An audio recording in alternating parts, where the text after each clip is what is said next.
सातारा जिल्हा परिषदेमध्ये भाजपला बाजूला ठेवून शिवसेना आणि राष्ट्रवादी काँग्रेस एकत्र येण्याचा खूप प्रयत्न झाला।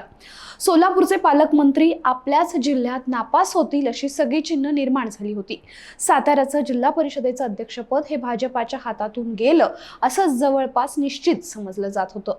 असं असताना आता जयकुमार गोरेंनी सगळा गेमच फिरवलाय आणि उपमुख्यमंत्री एकनाथ शिंदेंच्या मध्यस्थीनंतर भाजपासह महायुती म्हणून तिन्ही पक्ष एकत्र सत्ता स्थापन करणार असल्याचं ते म्हणतात। या सत्ता वाटपाचा फॉर्म्युलाही निश्चित झाल्याची माहिती आहे। यात सर्वात महत्त्वाचं असलेलं अध्यक्षपद हे भाजपाकडेच राहणार असल्याचं सांगितलं जात आहे। त्यामुळे मंत्री शंभूराज देसाईंचं विमान जमिनीवर आणत जयकुमार गोरेंनी आपला डाव साधलाय। साताऱ्यात नेमकं काय घडतंय समजून घेऊयात या व्हिडिओमधून। नमस्कार, मी भाग्यश्री आणि आपण पाहताय वखर लाईव्ह।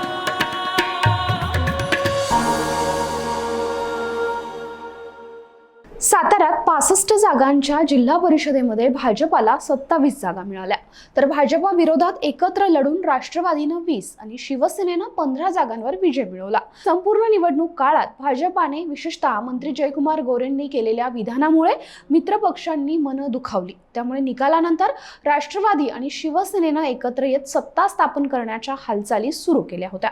मात्र भाजपाकडून या हालचालींना वरिष्ठ पातळीवर आता खो घालण्यात आलाय। मध्यंतरी शंभूराज देसाई आणि मकरंद पाटलांनी मुख्यमंत्री एकनाथ शिंदेंची मुंबईत भेटही घेतली होती। त्यावेळी जवळपास शिवसेना आणि राष्ट्रवादी काँग्रेस पक्षांनी एकत्र येत सत्ता स्थापनेसाठी मोठ्या हालचालही सुरू केल्या होत्या।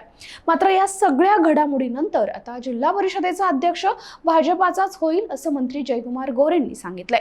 याशिवाय सातारा जिल्ह्याच्या दौऱ्यावर असताना निवडणूक काळात टीका होतच असते असं सांगून उपमुख्यमंत्री एकनाथ शिंदेंनीही महायुतीच्याच बाजूने मत व्यक्त केलंय। यानंतर वरिष्ठ पातळीवर झालेल्या चर्चेनुसार जिल्ह्यात भाजपाच्याच नेतृत्वात सत्ता स्थापन करण्यावर तिन्ही पक्षांमध्ये एकमत झालं असल्याची माहिती आहे। यात सत्ता वाटपाचा फॉर्म्युलाही ठरला असल्याची शक्यता आहे। थोडक्यात काय तर जिल्हा परिषदेचं अध्यक्षपद सर्वात मोठा पक्ष असलेल्या भाजपाकडेच राहणार आहे, तर राष्ट्रवादी काँग्रेसला उपाध्यक्षपद दिलं जाणार आहे। याशिवाय बांधकाम आणि आरोग्य समित्यांचं सभापती पदही उपाध्यक्षांकडे राहणार आहे।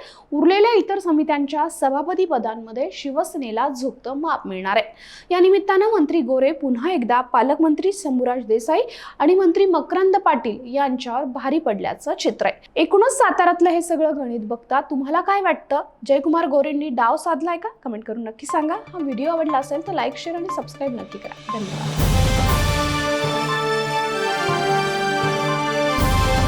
समाजकारण, प्रशासन आणि राजकारणातल्या अचूक विश्लेषणासाठी वखर लाईव्हच्या सोशल मीडिया प्लॅटफॉर्म्सना लाईक, फॉलो आणि सबस्क्राईब करा।